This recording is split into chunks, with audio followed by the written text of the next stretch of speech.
शहीद मृत पुलिस कर्मियों एवं उत्तर प्रदेश राज्य के मूल निवासी केंद्रीय अर्ध सैनिक बलों, अन्य प्रदेशों के अर्ध सैन्य बलों अथवा भारतीय सेना में कार्यरत रहते हुए 73 शहीद मृत कर्मियों के आश्रितों को 17,96,00,000 रुपए की आर्थिक सहायता प्रदान की गई।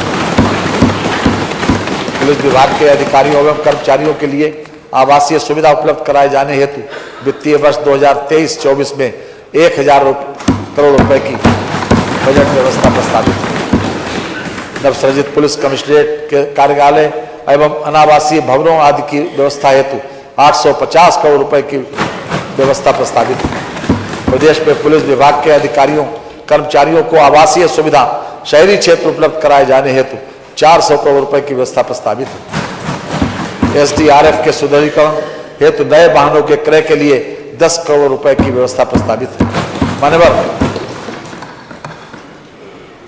कोविड-19 वैश्विक महामारी के सामने विश्व के ताकतवर समझे जाने वाले देश असहाय हो गए थे।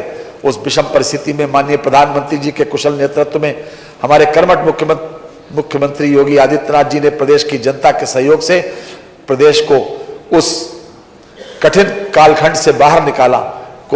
कोविड कालखंड में जिन चुनौतियों का सामना करना पड़ा, उन्हें ध्यान में रखते हुए अत्यंत त्वरित गति से प्रदेश में स्वास्थ्य अवसंरचना का विस्तार किया गया और प्रवासी श्रमिकों के पुनर्वास की अद्भुत मिसाल प्रस्तुत की। मैं यहाँ कुछ पंक्तियां प्रस्तुत करना चाहता हूँ। मंजिलें लाख कठिनाई गुजर जाऊंगा, हौसले हार के बैठूंगा तो मर जाऊंगा। लाख रोके ये अंधेरे मेरा रास्ता, लेकिन मैं जिधर जाऊंगा रोशनी ले जाऊंगा।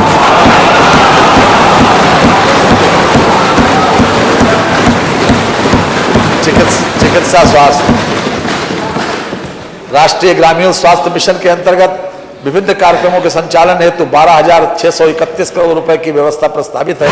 प्रधानमंत्री आत्मनिर्भर स्वस्थ भारत योजना हेतु 1,655 करोड़ रुपए की व्यवस्था प्रस्तावित है।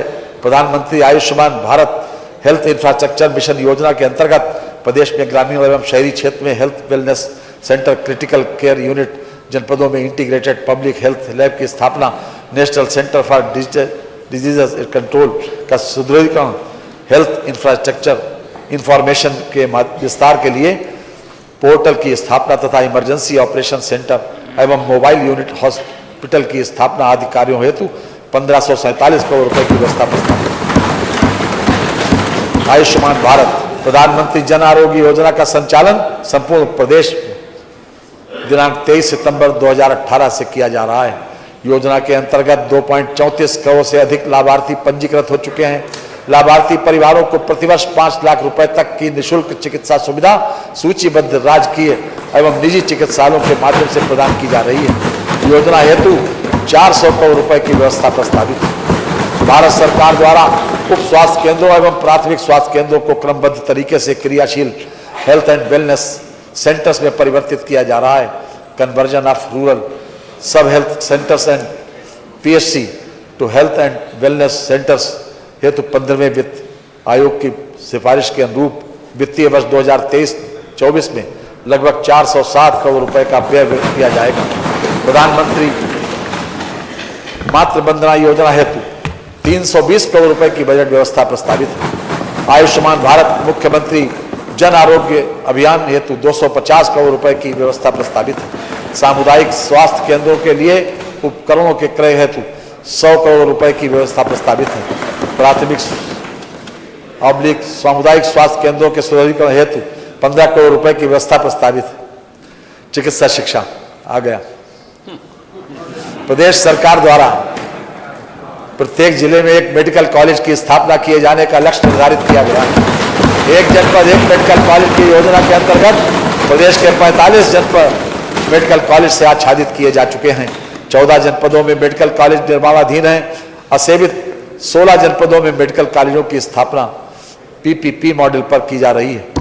14 नए मेडिकल कॉलेजों की स्थापना एवं संचालन हेतु 2491 करोड़ 39 लाख रुपए की व्यवस्था की गई है।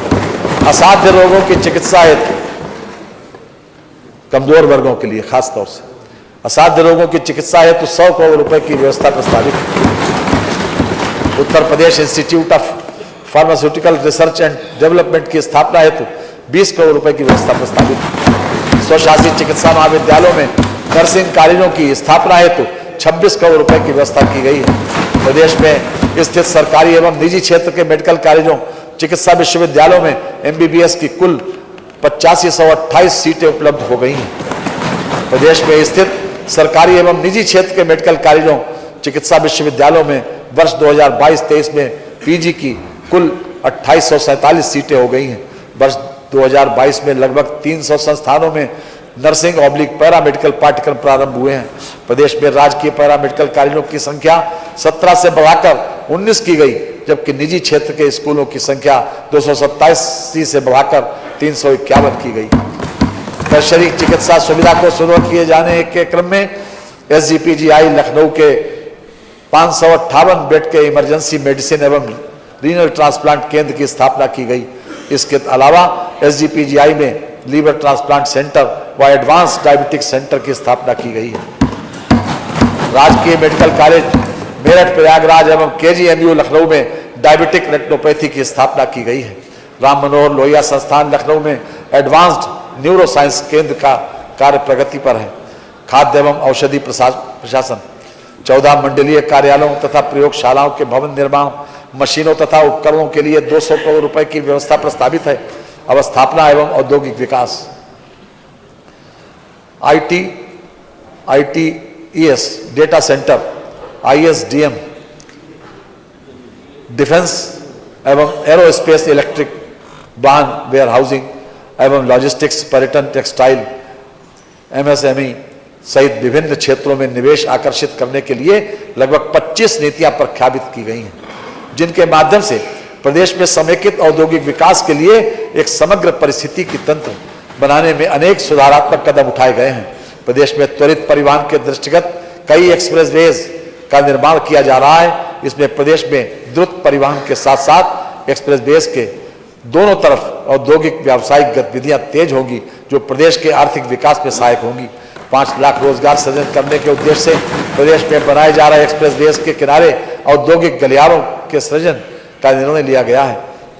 इससे स्थानीय युवाओं को रोजगार मिलने के साथ साथ प्रदेश में औद्योगिक विकास का वातावरण बनेगा, जिससे भविष्य में और अधिक विकास के रास्ते खुलेंगे। पूर्वांचल एक्सप्रेसवे एवं बुंदेलखंड एक्सप्रेसवे के किनारे 6 स्थानों पर औद्योगिक निर्माण संकुल बनाने का निर्णय लिया गया है। इनमें से 4 संकुल पूर्वांचल एक्सप्रेसवे के किनारे तथा 2 संकुल बुंदेलखंड एक्सप्रेसवे के किनारे बनाए जाने के प्रस्तावित हैं। प्रदेश सरकार द्वारा पहला इन्वेस्टर समिट फरवरी 2018 में आयोजित किया गया, जिसमें प्राप्त निवेश प्रस्तावों के सापेक्ष लगभग 4 लाख करोड़ रुपए से अधिक का निवेश हो चुका है। भारत में व्यवसाय में सुगमता की रैंकिंग में 12 स्थानों का उल्लेखनीय सुधार करते हुए उत्तर प्रदेश देश के 2य स्थान पर आ गया है। सफलता के पश्चात राज्यों की अचीवर्स श्रेणी में सम्मिलित होना इसका स्पष्ट प्रमाण है। प्रदेश में फार्मा पार्कों की स्थापना एवं विकास हेतु 25 करोड़ रुपए की व्यवस्था प्रस्तावित है। सूक्ष्म लघु मध्यम उद्यम तथा निर्यात प्रोत्साहन प्रदेश के त्वरित आर्थिक विकास व रोजगार तथा स्वरोजगार के अवसरों के सृजन में सूक्ष्म लघु एवं मध्यम उद्यम MSME की महती भूमिका है। सूक्ष्म लघु